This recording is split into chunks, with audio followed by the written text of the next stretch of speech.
نہیں ہے کوئی دنیا میں ہمارا یا رسول اللہ۔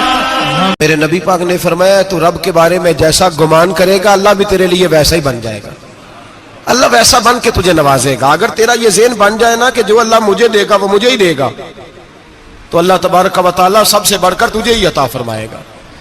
لیکن امید رب کری اور امید رحمت کی، اس کے کرم کی، اس کی عطا کی۔ ہاں ایک پہلو ضرور سوچ کے رکھنا چاہیے اس موضوع پر، ساری دنیا نکما کہہ دے تو بیٹا ماں باپ کے نزدیک نکما نہیں ہوتا۔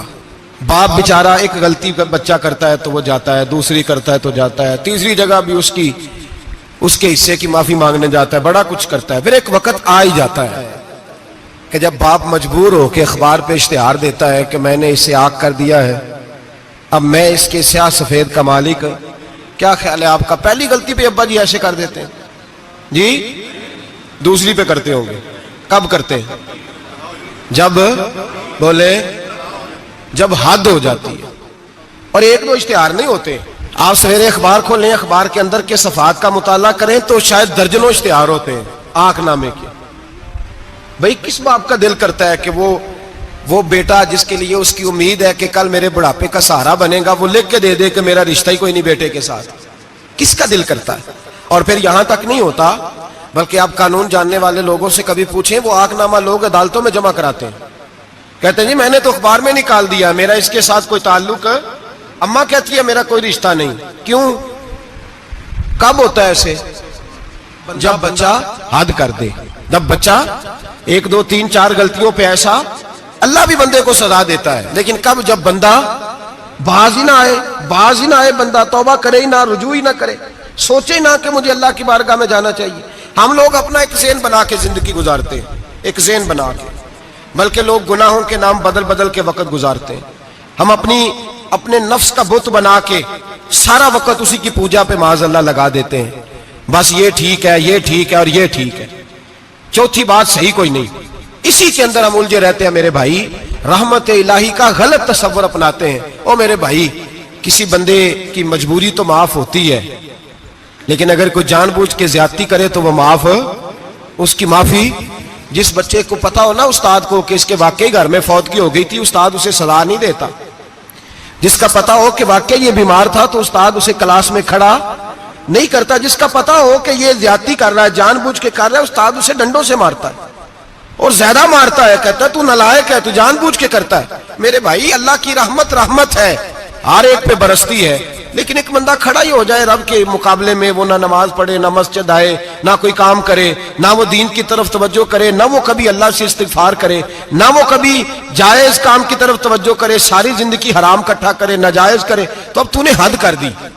تیرے پاس غضب آیا نہیں، بلکہ تو نے غضب کو آواز دی ہے۔ تو نے اللہ کے غضب کو، بولیے، اللہ کے غضب کو، غضب ہونا اور ہوتا ہے اور غضب کو آواز دینا، بولیے، غضب کو آواز دینا، ان میں فرق ہے میرے بھائی، یاد رکھیں۔ ہم آواز دیتے ہیں غضب کو، غضب ہوتا نہیں۔ دیکھیں نبی کریم صلی اللہ علیہ وسلم، اور یہ حدیث آپ نے یاد رکھنی ہے، یہ یاد رکھنی ہے۔ نبی پاک صلی اللہ علیہ وسلم نے نا بہت کم لوگوں کو بیوقوف کہا ہے۔ ہمارے زمانے میں تو عام لفظ ہے نا بیوقوف کہنا، اللہ کے رسول صلی اللہ علیہ وسلم نے بہت کم لوگوں کو بیوقوف کہا۔ مسند امام احمد بن حنبل کی حدیث ہے، نبی کریم علیہ الصلوۃ والسلام نے فرمایا وہ احمق ہے، وہ بیوقوف ہے، نبی پاک فرما رہے ہیں۔ اور میں نے کہا کم لوگوں کو حضور بیوقوف کہتے تھے؟ نبی کریم علیہ الصلوۃ والسلام نے فرمایا وہ بندہ بیوقوف ہے جو سارا دن اللہ کی نافرمانی کرتا ہے اور پھر بھی رب کی رحمت کی امید کرتا ہے، تو بیوقوف ہے۔ صبح سے شام تک لگا ہوا ہے، میں نے نہیں اللہ ماننی، میں نے نہیں تیری ماننی، معاذ اللہ میں نے نہیں ماننی، شام ہوتی ہے تو کہتا ہے اللہ بڑا مہربان ہے بخش دے گا، تو بیوقوف ہے، تو بیوقوف ہے۔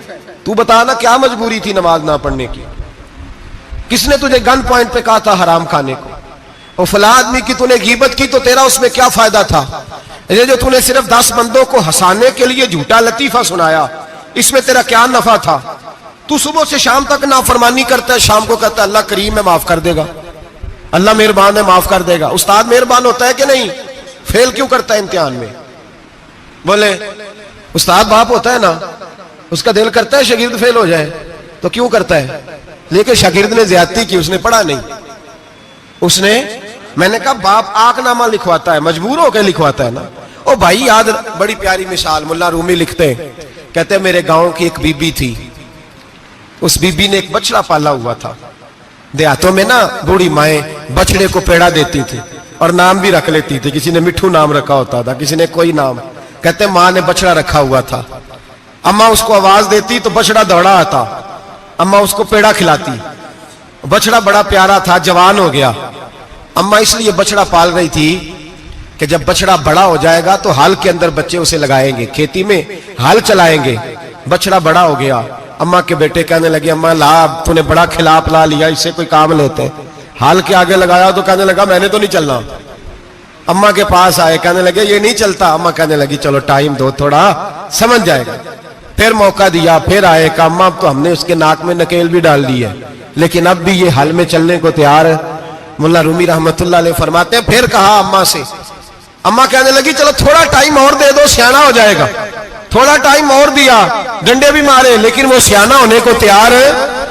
اب اماں کے پاس آئے تو اماں مجبور ہو گئی، دل نہیں کرتا تھا، کہنے لگی جاؤ پھر کسائی کے ہاتھ بیچ ڈالو۔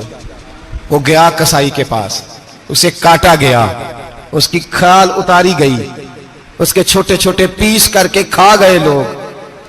وہ ماں رو رہی تھی، لوگوں نے اماں سے کہا تجھے تو بڑا پیارا تھا، تو نے کٹوا کو دیا۔ تو اماں کہنے لگی پیارا تو بڑا تھا پر مانتا نہیں تھا، پیارا بڑا تھا، کاش بات مانتا، مقصد پورا کرتا تو کبھی بھی کاٹا۔ بھائی رب کریم نہیں چاہتا بندہ دوزخ میں جلے، اللہ کی رحمت نہیں چاہتی جہنم میں جلے، پر بندہ مانتا ہی نہیں، یہ تیار ہی نہیں ہوتا۔ یہ سویا ہوا ہے سویرے، یہ وہ گپے لگا رہا ہے، عصر کے وقت چوراہے پہ کھڑا ہے، نماز پڑھنے نہیں آیا۔ اس نے ساری زندگی میں درجنوں لطیفے سیکھ لیے، ہزاروں کہانیاں سیکھ گیا، قرآن پاک پڑھنا نہیں سیکھا۔ اس نے زندگی کی ہر چالاکی سیکھ لی ہے، نہیں سیکھی تو اپنے رسول کی حدیث نہیں سیکھی، نہیں سیکھا تو دین کی ضروری باتوں کو نہیں سیکھا۔ اب رب کی رحمت تو نہیں چاہتی کہ بندہ جہنم میں جائے، وہ تو مہربان ہے، لیکن رب کریم کا قانون کا تقاضا یہ ہے کہ جو احکام پورے نہیں کرے گا اسے پھر دوزخ میں ڈالا جائے گا۔ تو ہمارے بزرگ فرمایا کرتے تھے اصل بات یہ ہے کہ اللہ نہیں مسلمان کو دوزخ میں ڈالنا چاہتا، مسلمان اپنی مرضی سے چھلانگے لگا رہے ہیں، یہ خود چھلانگے لگاتا ہے، یہ باز نہیں آتا۔ آپ یقین کریں بڑی ذمہ داری کے ساتھ، بڑے خلوص کے ساتھ اور بڑی دیانتداری سے تجربے کی بات عرض کرتا ہوں، ہمارے بہت سارے گناہ ایسے ہیں جن گناہوں کا ہماری دنیا داری کو بھی کوئی فائدہ نہیں، کوئی فائدہ نہیں ہماری دنیا کو بھی اس غلطی کا۔ میری باتوں کی سمجھ آ رہی ہے آپ دوست؟ کچھ گناہ ایسے ہیں، ایک تو ہوتا ہے کہ دنیا کا کوئی فائدہ ہو، اس گناہ میں ہماری دنیا کا بھی کوئی فائدہ۔ جو آدمی جھوٹے لطیفے سناتا ہے، جھوٹ بولتا ہے، جھوٹ کوئی فائدہ نہیں اسے، لوگ 10 منٹ ہنستے ہیں اور باہر جا کہتے ہیں یار یہ تو کوئی غیر سنجیدہ آدمی ہے، وہ عقل ہی نہیں۔ کیا فائدہ کمایا اس نے؟ کیا نفع لیا اس نے؟ جو آدمی بڑھ بڑھ کے باتیں کرتا ہے، 2 4 5 10 آدمیوں کی غیبت کر جاتا ہے، لوگ کہتے ہیں یار بڑا چغل خور ہے، کیا کمایا اس نے زندگی میں؟ کچھ حاصل کر لیا اس نے؟ ہمارے بہت سارے گناہ میرے بھائی وہ ہیں جن کا ہماری دنیا کو بھی کوئی فائدہ نہیں، تو کیوں نہ ہم ان گناہوں کو چھوڑ دیں تاکہ ہمارے دین کو تو فائدہ ہو جائے، دین کو تو فائدہ ہو جائے۔ صرف زبان کے ذائقے ہیں، کچھ دیر کے لیے ہماری طبیعت کے تقاضے ہیں، 10 منٹ کی مسکراہٹ ہے جس کے لیے ہم اللہ تبارک و تعالیٰ کا قانون توڑتے پھر جا رہا ہوں۔ میرے حبیب کریم علیہ السلام نے مسلمان کو کہا ہے کہ تیرا رب تو چاہتا ہے کہ بس تو آ جا، وہ تجھ پہ رحمت نازل کر دے گا۔ آنا تو شرط ہے کہ نہیں؟ آنا تو شرط ہے کہ نہیں؟ اچھا چلیں یہ بتائیں، جو آدمی 1 سے لے کر 31 تاریخ تک ڈیوٹی کرے اس کو تنخواہ لینے جانا پڑتا ہے کہ تنخواہ گھر آ جاتی ہے؟ بول کے بتائیں۔ پھر بھی جانا پڑتا ہے، وہ کہ میں نے ڈیوٹی پوری کی ہے، پھر بھی جانا پڑتا ہے۔ ڈیوٹی پوری کرنے کے باوجود تجھے تنخواہ لینے، اور ہو سکتا ہے کہ یہ بھی کہا جائے ابھی آئی نہیں کل آنا، ہو سکتا ہے یہ بھی کہا جائے پرسوں آنا، یہ بھی ممکن نہیں کہ فوراً او خدا کے بندے تو آتا ہی نہیں خدا کی رحمت لینے، تو اس کے گھر کی طرف رجوع ہی نہیں کرتا، تو توجہ ہی نہیں کرتا، تو کہتا اللہ مہربان ہے۔ بھائی مہربان تو ہے، تو رحمت لینے آیا ہے، تو نے کو بہانہ بنایا اس کی رحمت کا۔ اللہ کی رحمت قیمت نہیں مانگتی، بہانہ مانگتی ہے، پر بتا نا تیرا کو بہانہ ہے کہ نہیں؟ میرے نبی کریم